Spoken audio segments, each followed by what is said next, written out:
The key point there is you've got to enjoy what you do every day.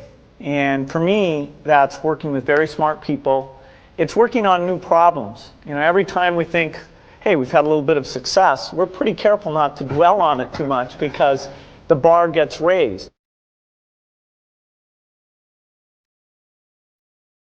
Well, I love my work. The work of the foundation is super interesting. I get to meet with scientists. I get to go out in the field. I do think your habits are sort of set in your 20s and 30s.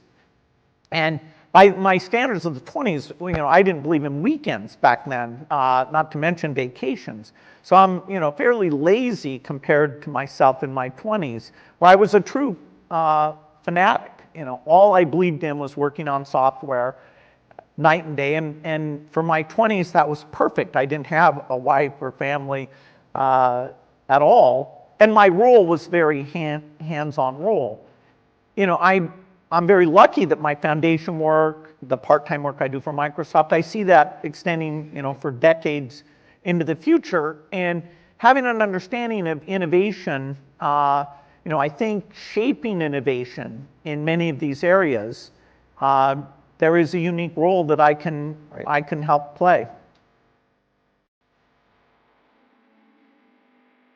I think the ability that has helped me in lots of things is a kind of measurement scientific framework where I go in and say, did anybody handle this well? What are the very best practices?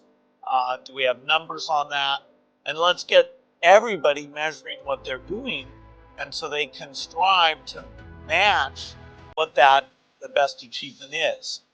For us, often that's something like getting the vaccines out to all the children. Some very poor countries do that extremely well because they get down to that local level and measure the activity. They make sure the inventory is there. They make sure the workers are showing up.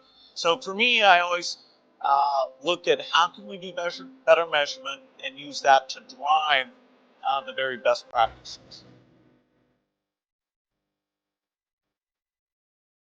In line with the promise of this age, I want to exhort each of the graduates here to take on an issue, a complex problem, a deep inequity, and become a specialist on it. If you make it the focus of your career, that would be phenomenal. But you don't have to do that to make an impact. For a few hours every week, you can use the growing power of the internet to get informed, find others with the same interests, see the barriers, and find ways to cut through them. Don't let complexity stop you. Be activists. Take on big inequities. I feel sure it will be one of the great experiences of your lives.